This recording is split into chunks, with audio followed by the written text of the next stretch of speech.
Un cordial saludo para todos. Me alegra mucho estar aquí en esta ocasión, una ocasión que nos une por el lanzamiento de unos libros muy importantes que muestran o que son un reflejo de nuestra biodiversidad. Soy muy contento de estar aquí. Mi nombre es Mario Alberto Quijano, soy biólogo, director del Grupo de Investigación Estudios Florísticos y del Herbario de la Universidad Católica de Oriente. En este momento también soy representante de las universidades de Antioquia ante el Sistema Departamental de Áreas Protegidas. En este momento, pues, traigo una presentación para ustedes. Quise de alguna manera, y me llamaron aquí para que diera un poco de contexto de la significancia que tienen estos libros y cómo de alguna manera lo que estamos viendo acá es un aporte inmenso a lo que es la exploración y la documentación de nuestra biodiversidad. Pues tengo aquí una pequeña exposición que quisiera compartírselas. Una de las cosas que quise en algún momento fue ponerle un título que reflejara un poco el contexto de este trabajo y de esta obra. Y básicamente, pues, lo que quise mostrar son sinergias fundamentales para la exploración y conservación de nuestra mega diversidad. Entonces, básicamente de esto les voy a hablar. Quiero agradecer en primer lugar a la Universidad Pedagógica y Tecnológica de Colombia, especialmente al Grupo de Investigación en Sistemática Biológica, SISBio, también Ecopetrol, por la invitación a este lanzamiento del libro. Ahora, entremos en materia. Resulta, señores, que en este momento estamos guardados aquí en la casa. Básicamente, muchos de nosotros estamos aquí esperando que algo ocurra, que mejoren las condiciones. Durante algunos meses, si ustedes se han dedicado a ver las noticias a nivel internacional, lo que hemos visto es una cantidad de líderes, de presidentes, primeros ministros, de grandes potencias, echándose la culpa de lo que está sucediendo. No, es que la culpa es de este país, no, la culpa es del otro país. Pero realmente en este momento, señores, inclusive tratar de buscar culpables que no seamos nosotros es algo ilógico. No son ni los murciélagos, no es ni China, no es ni cualquier otro país. Realmente esta crisis había podido explotar en cualquier parte del mundo, precisamente por un fenómeno que algunos científicos han tratado de mostrar desde hace algunos años, inclusive antes de que ocurriera esta pandemia. Y es que hemos roto un vínculo intangible entre nosotros como especie y nuestros ecosistemas. Hay trabajos muy serios que muestran que realmente la diversidad conduce a una menor prevalencia de infección de huéspedes. Es decir, nosotros conocemos muy bien que inclusive este coronavirus vino de un mamífero muy cercano a nosotros. Genéticamente somos mamíferos, los murciélagos lo son, y muy seguramente gracias a eso se pudo transmitir ese virus hacia nosotros. Pero realmente esto no hubiese ocurrido si nosotros no hubiésemos fragmentado casi que al máximo todo este tipo de fronteras biológicas que nosotros en todos los lados del mundo estamos dañando, estamos truncando. Entonces, es una cosa muy interesante y yo quiero que ustedes vean cómo un trabajo de este tipo que está documentando la biodiversidad, que está hablando de restauración ecológica, puede llegar a aportar también a su manera una gran cantidad de soluciones a lo que está ocurriendo acá. Es una cosa que quiero que analicemos, porque es que nos ha costado mucho, es muy duro para nosotros con este antropocentrismo extremo que tenemos como especie, creyendo que somos lo máximo del mundo, que después de nosotros no hay nada, darnos cuenta que nosotros somos una pequeña parte del ecosistema y que el ecosistema básicamente es un conjunto de pequeñas fichas que están interactuando entre ellas y cuando una de ellas falla, esto se convierte en un efecto dominó, se convierte en una bola de nieve y hoy en día nos estamos dando cuenta de lo que está ocurriendo. Nosotros somos tan ilusos de pensar que somos la parte más importante de los ecosistemas, pero realmente, señores, nosotros somos una ficha muy pequeña, una ficha diminuta, una especie más que tiene de alguna manera que seguir su curso y establecer unas relaciones sanas, digámoslo de esta manera, limpias con el entorno. A veces esto parece un poco romántico, pero hoy en día lo estamos viendo, ¿no? Inclusive la ciencia nos está mostrando esto desde el punto de vista genético, molecular, ecológico, entre otras. En este momento, señores, desgraciadamente estamos liderando una lista negra para mí, para muchos de nosotros, que es la lista de los 4 países de Latinoamérica más devastados por la deforestación. Somos un país que está tratando de tener un desarrollo, está en vías de desarrollo. Algunas personas dicen que ni siquiera estamos en este momento ahí, pero lo que sí sabemos es que este desarrollo, entre comillas, ha traído consigo una gran cantidad de impactos a nuestros ecosistemas, a nuestro ambiente. Y hay otro factor muy, muy importante, y es que el proceso de pérdida de nuestros bosques, de fragmentación de nuestros ecosistemas, es mucho más rápido que el muestreo que tenemos de ellos. Entonces, si yo tengo algo tan importante como un país diverso, pongámoslo en un ejemplo, si yo tengo un almacén, si yo tengo una ferretería y yo no sé cuántos tornillos tengo, si yo no sé cuántos insumos tengo ahí, yo no puedo de alguna manera administrar bien mi negocio. Y es que hoy en día, señores, nosotros no sabemos todavía qué es lo que tenemos en nuestro país. Es que no es sencillo. Colombia tiene 3 cordilleras, tiene una estructura geográfica supremamente compleja, económica y social, lo cual durante muchos años ha permitido que saquemos muy poco de esta información que está en nuestros bosques, ¿no? Entonces es una cosa que nosotros debemos tener en cuenta. Y hay otra cosa, y ahí pues estamos metidos nosotros los científicos, y es que muchas veces, y esta caricatura, entre otras cosas, la muestro porque una vez me la mandó uno de mis estudiantes y me pareció muy acertada y muy sabia. Si ustedes se dan cuenta, muchas veces la gente que tiene dinero y que tiene recursos para financiar la ciencia nos critica a nosotros los científicos porque muchas veces nosotros, a veces tienen razón, porque a veces nosotros nos encerramos mucho en nuestras investigaciones, nos encerramos mucho en nuestros laboratorios y no mostramos toda esa cantidad de cosas importantes que estamos haciendo, porque estamos haciendo muchas cosas buenas y valiosas. Lo que pasa es que hay que mostrarlas. Hay que tener algo que hoy en día en este ámbito de conciencia se llama trabajar un poco con la apropiación social de este conocimiento científico, para que vean que nosotros sí estamos haciendo cosas importantes y hoy en día lo estamos viendo.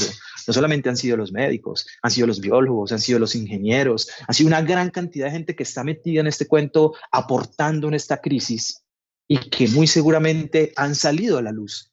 Nos hemos dado cuenta que estar en la academia, estar en la ciencia vale la pena. Y en este momento que estamos celebrando pues este lanzamiento del libro, pues yo festejo esta unión que se hizo entre la empresa y la academia para poder llevar a cabo un trabajo tan sumamente complejo y de tan alta calidad, en este caso. Resulta que, señores, nosotros hacemos parte de esta pequeña lista de países que tienen el 70% de la diversidad del mundo. Somos pocos realmente los afortunados, pero pareciera que ser biodiverso, salvo 1 o 2 excepciones a nivel de estos países megadiversos, pareciera que ser megadiversos es sinónimo de pobreza. Eso lo vemos muchas veces en algunos departamentos de nuestro país que son increíbles desde el punto de vista biótico, que todo el mundo, muchos científicos del mundo quieren venir acá a descubrir todo lo que hay y son pobres, no les están pasando bien en este momento. Yo creo que nosotros, además, obviamente, de esta riqueza de flora y de fauna, tenemos una gran diversidad cultural. Eso es otra cosa. Tenemos 84 etnias indígenas, 3 grupos diferenciados de población afrocolombiana y una población campesina que está en vía de extinción precisamente por falta de garantías, por falta de apoyo y que tiene una mezcla cultural supremamente importante desde la sabiduría que han heredado desde la parte y el conocimiento indígena hasta la que vino con los europeos en esta colonización. Es una mezcla muy, muy interesante, ¿no? Y yo creo que nosotros tenemos una deuda histórica con estas poblaciones, la población indígena, afrodescendiente y obviamente la población campesina. ¿Por qué? Porque muchos de ellos en este momento no le están pasando bien y nosotros muy seguramente lo que tenemos lo debemos al conocimiento que ellos han traído. Entonces es un cuento que no todo el mundo toca y que este tipo de trabajos también ha aportado. No le están pasando bien en este momento. Si pensamos en los indígenas, si ustedes ven lo que está pasando, por ejemplo, en nuestra Amazonía, ellos no le están pasando bien precisamente porque no tienen garantías de muchos aspectos. Hay que llegarles a ellos, pero hay que llevar la ciencia, hay que sacar la ciencia del laboratorio y hay que llevarla allá. hay que llevar la formación académica, hay que llevar la educación, porque el problema de nuestro país, como muchas personas lo han dicho, es un problema de educación. Nosotros necesitamos educar, nosotros necesitamos crear un sentido de pertenencia para toda esta gente joven que está allá y decirles quédense en el campo, nos necesitamos allá, necesitamos de su aporte desde ese punto de vista. Eso solamente se logra cuando nosotros los académicos nos salimos del laboratorio y empezamos a explorar el territorio. Hay una frase de Darwin, me parece bastante acertada, una frase contundente, que nos dice que un organismo es una hipótesis de su entorno, de su ambiente, en este caso. Esta es una frase de batalla para muchas áreas, como tal, que estamos estudiando hoy en día. Inclusive para la restauración ecológica, para la ecología, para entender el comportamiento animal. Realmente, señores, para entendernos a nosotros mismos, entre otras cosas, nosotros estamos reflejando lo que pasa en nuestro interno, en nuestra parte externa, ¿cierto? En nuestro territorio, en este caso. Si nosotros vemos cómo está compuesto un organismo, cómo es su anatomía, cómo están cada una de sus partes ligadas y fusionadas, podemos entender una gran cantidad de procesos. Y esto que ustedes están viendo en esta frase, lo estamos viviendo hoy en día a nivel mundial. Ustedes se han dado cuenta en estas crónicas periodísticas, es bastante increíble ver cómo, ¿cierto?, los animales están saliendo. Si nosotros vemos, por ejemplo, en países industrializados que hoy en día sus calles están vacías por el aislamiento, ustedes van a ver, en este caso, una gran cantidad de animales que están saliendo y están llegando a su hábitat. Es que antes de haber una ciudad aquí había un bosque, ellos llegaron primero y hoy en día están recorriendo lo que había sido su hábitat, ¿no? En este caso, señores, somos una hipótesis de nuestro entorno, ¿no? Es algo supremamente interesante, pero es que para nosotros esto no es nuevo. Recordemos una cosa, señores, nosotros somos un país megadiverso y para nosotros esto es pan de cada día. Miren, por ejemplo, esa fotografía que ustedes ven ahí. Envigado, Antioquia, graban un Puma cerca a Medellín. Eso fue mucho antes de la pandemia. Eso es lo que pasa en los países megadiversos. Nosotros estamos tan cerca de este tipo de ecosistemas y tenemos una frontera tan cercana que está haciendo tanto daño que muy seguramente estos organismos están siendo desplazados, ¿no? Entonces vean ustedes cómo para nosotros ser un país megadiverso a veces pasa desapercibido y empezamos a darnos cuenta de esto en momentos tan cruciales como el que estamos viviendo a nivel mundial. Crónicas económicas han salido mucho, a veces esas crónicas económicas nos dan hasta miedo, ¿no? Uno dice, ay, hijo de madre, ¿será que veo el noticiero? No, sale uno de ver el noticiero y termina traumatizado, digámoslo así, ¿no? Pero realmente esa es la cruda realidad.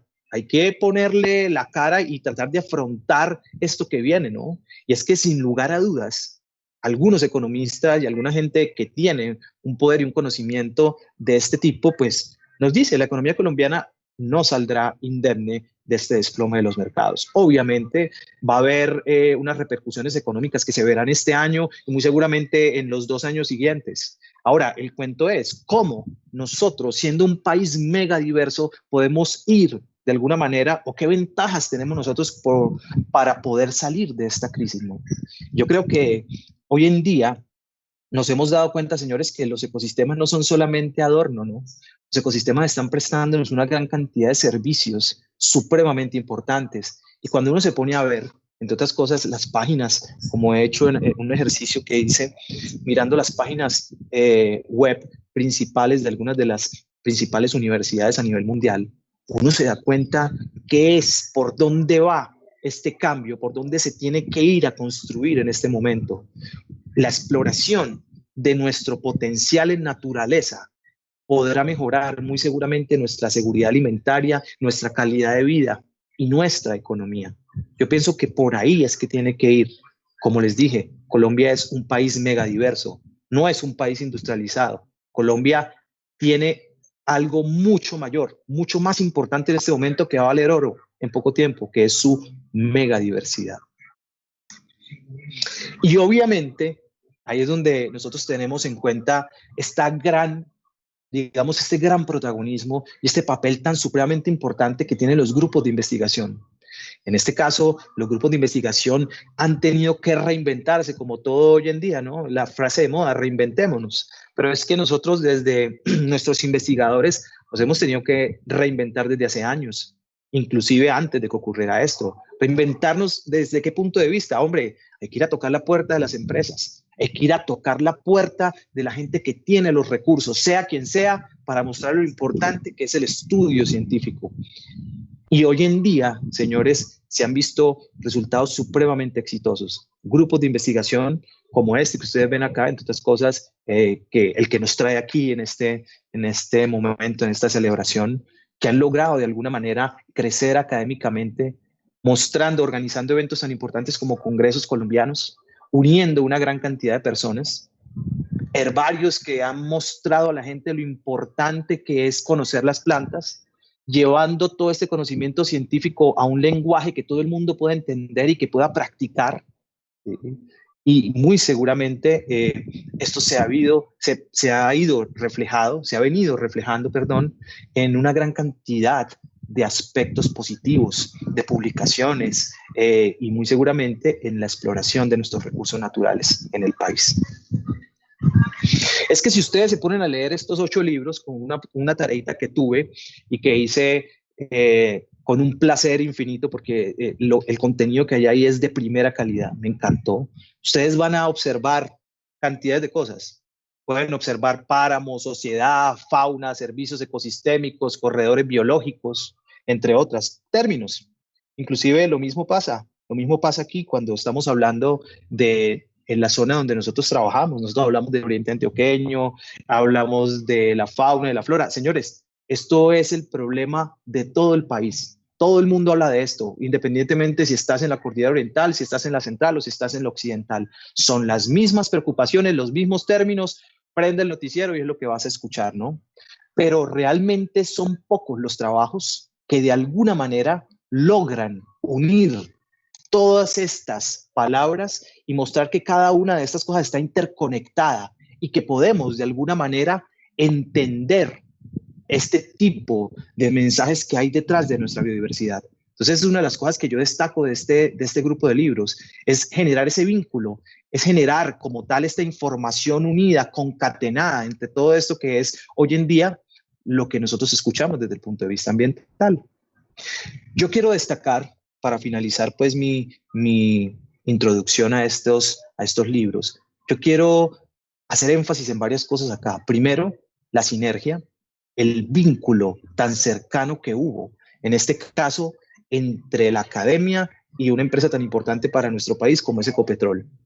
Básicamente es un ejemplo para muchos de nosotros, en muchos otros grupos de investigación y universidades, ver cómo este vínculo fue fructífero y que muy seguramente esto se va a ver reflejado en la exploración de nuestro país.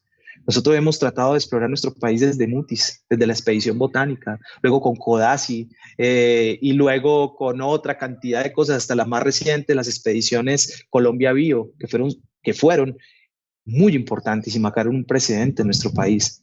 Pero nuestro país es tan grande y tan complejo, señores, que necesitamos seguirlo explorando. Hay gente que todavía dice, no, es que ya exploramos mucho. Hombre, no hemos explorado absolutamente ni la mitad de lo que nosotros tenemos acá. La exploración de estas zonas es importante. Llegar a zonas de la cordillera oriental, ese flanco de la cordillera oriental como Yariguí es un sueño para muchos de nosotros. Entre otras cosas, no sé ni por qué no me invitaron, no. Para la próxima espero que me inviten. Zonas increíbles desde el punto de vista biogeográfico, con una gran cantidad de endemismos, con el crecimiento de la frontera agrícola que está chocando fuertemente con estos bosques inexplorados. El hecho de generar un gradiente altitudinal para estudiar, de estudiar la biodiversidad en un gradiente, es un valor agregado de estos libros. Tenemos un gradiente que va desde los 700 metros hasta los 3.400 o más.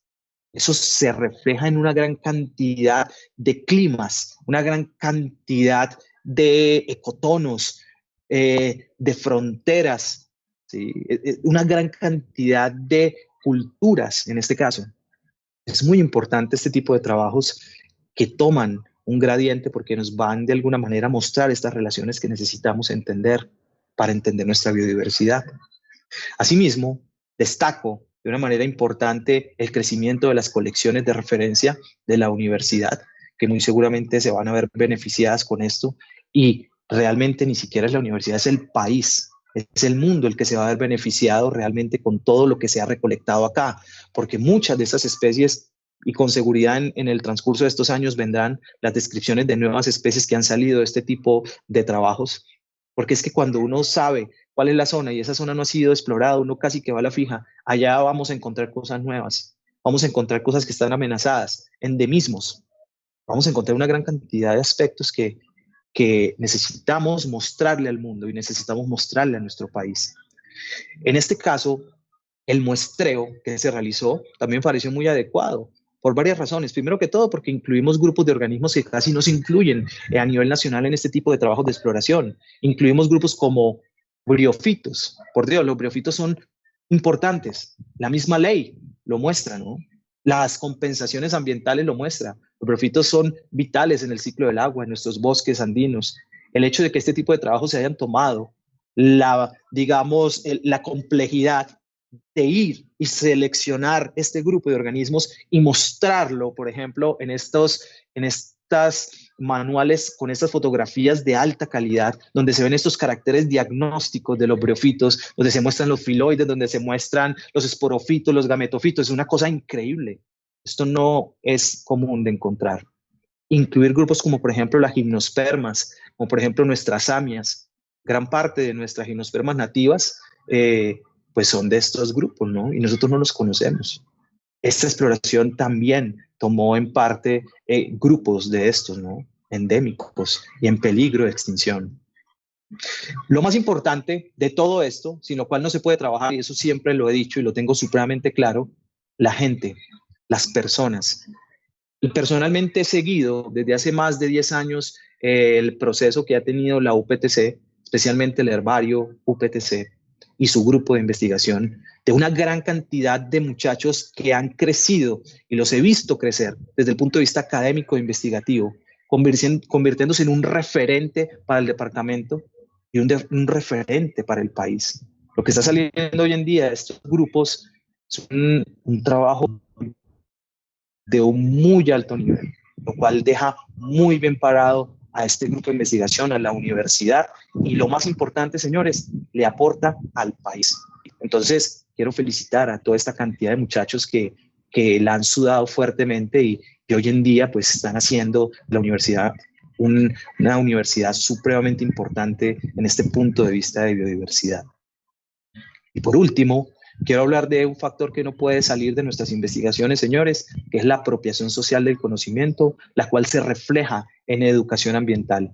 La educación ambiental, señores, es algo olvidado, especialmente por nosotros los científicos, y muy seguramente se necesita más gente que transmita la ciencia, que despierte a la gente y la sacude y la pellizque, le diga, ves que lo que yo hago le va a servir a usted y al país y a sus hijos y a sus generaciones. Esto no es sencillo, y es algo que también se logró en este tipo de trabajos. Entonces, son algunas cositas que quise mostrar. Quiero agradecer la invitación. Quiero felicitar a toda esta cantidad de muchachos, a la cabeza de esto, a María Eugenia, por todo su esfuerzo y dedicación en todos estos años, porque ha ayudado a crecer a una gran cantidad de generaciones, incluyéndome a mí, cuando estaba por allá empezando.